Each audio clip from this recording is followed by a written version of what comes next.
It's these issues. What's really important is to get out the information to people, and you don't, and you're not allowed in the mainstream media, you individually, and so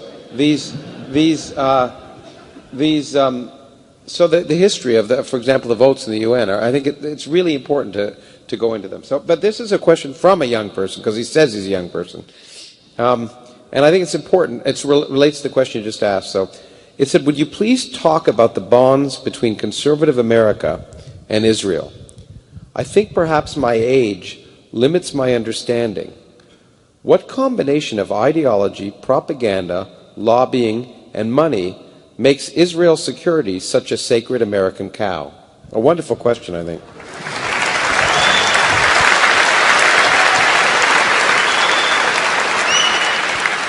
Well, it's a good question, but and these are important factors. I mean, let's start with what's called conservative support from Israel. At first, I think some kind of semantic hygiene is useful. There's really no conservatives in the United States. The people who are called conservatives are radical statists for the most part. That's very different from... there are a few genuine conservatives, which means something like classical liberals, but not many.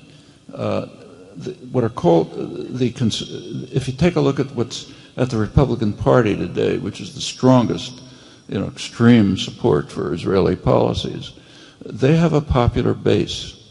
A large part of the popular base is Christian evangelicals. They are passionate supporters of Israeli policies, and they're also extreme anti-Semites. If you take a look at they don't say it, but take a look at the doctrines, like the dispensationalist doctrines. Yeah. They're looking forward to a battle in Armageddon, where everybody gets murdered and the saved souls rise to heaven. What happens to the Jews?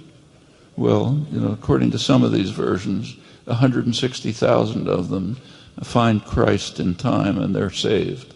The rest are condemned to eternal damnation. How can you be more anti-Semitic than that? And in fact, but their support for Israel is because partly, interpretation of the Bible, interpretation of the Book of Revelations, and so on and so forth, which leads them to strongly support Israeli crimes, to the extent that, Israel welcomes the support, but it also tries to control them. Like when they try to blow up the Temple Mount and so on, Israel doesn't think that's a good idea, so they block them. But why is the Republican Party, why does it have a popular base like that? That's part of its popular base. Another part of its popular base is people who are so terrified that they have to have a gun in their pocket when they go into Starbucks to get a cup of coffee. That's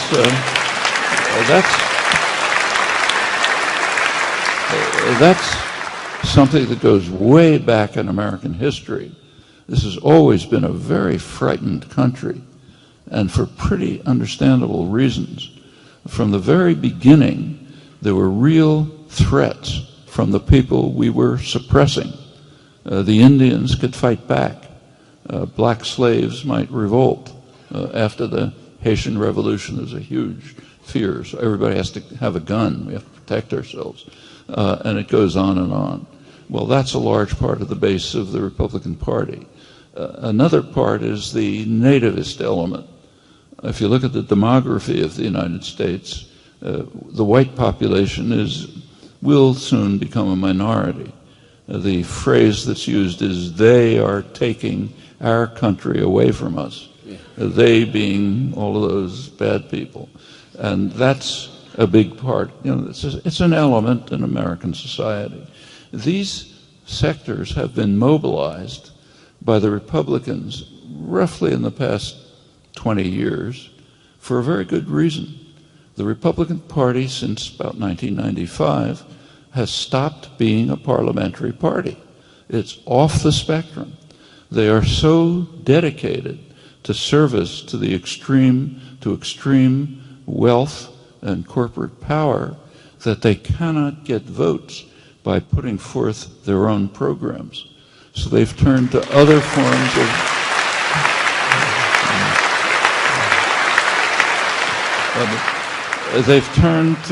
forms of popular mobilization on what are called, social issues. I mean, should you read the Bible in class? Anti-abortion? Should you prevent blacks from voting? Whatever it may be. That part of the base is strongly pro-Israel. That's one phenomenon. But there's much more than that. AIPAC, the lobbying organizations, they're important. Sheldon Adelson and, the big contributors, they're important. But I think there's much deeper reasons for the unique Israeli support for U.S. support for Israeli policies. And you see it if you look over the history. When did this support develop? I mean, it wasn't true in the 1950s. There was support for Israel, but Eisenhower didn't hesitate to force Israel out of the Sinai right before a presidential election. Most sensitive moment. Just told them, get out or else.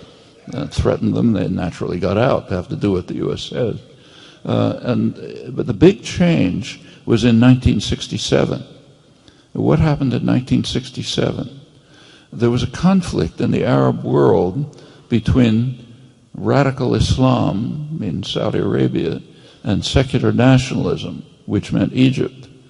The United States pretty consistently supports radical Islam, just as the British did in the day when they ran the place. Secular nationalism is considered a threat. It might move towards independence, and that is intolerable if you're trying to run the world. Running the world is, for good reasons. You could go into it, but it is intolerable. And radical Islam has been more under control. Well, in 1967, Israel administered a lethal blow to secular nationalism. They smashed Egypt, which was the center of it. Big gift to Saudi Arabia. In fact, there was a war going on at the time between Saudi Arabia and Egypt, a kind of a proxy war in the Yemen, and Israel settled it in favor of Saudi Arabia, the main U.S. ally, the extremist, most extreme Islamic radical state, but it's where all the oil is, so that's been the U.S. ally since the 1940s. This was a major gift to the United States and its ally. You take a look, that's when American aid to Israel shot up. In 1970, you may recall, there was the government of Jordan initiated a military campaign against the Palestinians in Jordan, a real massacre. It looked for a while as if Syria might move to protect the Palestinians. The U.S. didn't want that. The U.S. was completely embroiled at that time in Southeast Asia, couldn't do a thing. It asked Israel to mobilize its forces to compel Syria to withdraw. They did, and the U.S. aid to Israel quadrupled that year. And so it continues. There's a very close strategic alliance. It extends to military and intelligence relations, which are very close. So take, say, drone technology. A lot of it's developed in Rafael Industries near Haifa. The main Israeli economy by now relies very heavily on high-tech military production and export in close relationship to the United States. Very recently, a document was released under the Freedom of Information Act demonstrating U.S. participation, tolerance, and participation in Israeli nuclear and other high-tech developments since about the 1960s. It's very close if you look at the details. There's an interesting article by William Greider that just came out about it, describing some of the details. Rafael Industry, the major Israeli military industry, is so closely linked to U.S. military industry that it has actually transferred its management headquarters to Washington, where the money is. In fact, one of the most interesting exposés from WikiLeaks listed high-level strategic locations that the United States ranked as necessary to protect at all costs.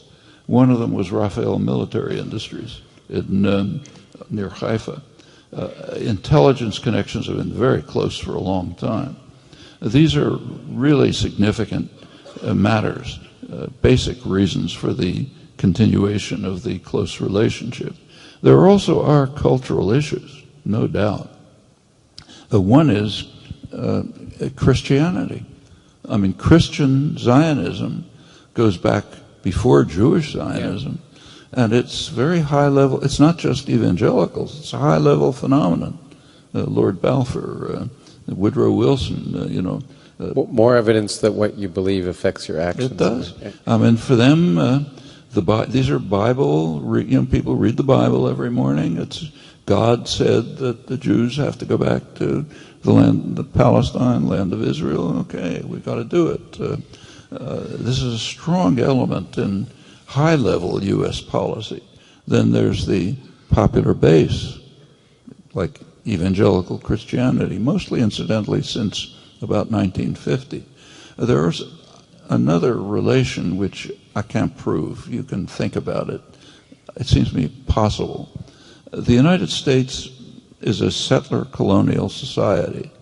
That's a special form of imperialism. It's true of the United States, Canada, Australia, New Zealand. Specific form of imperialism which you don't just rule the colony, like say the British in India, but you eliminate the population and you settle it. Unique form of imperialism. We're a striking example of it. Well, what's Israel? It's a settler colonial society. I suspect that resonates with Americans. They're doing what we did, so it's got to be something right about it, because we did it, I can't. Okay. There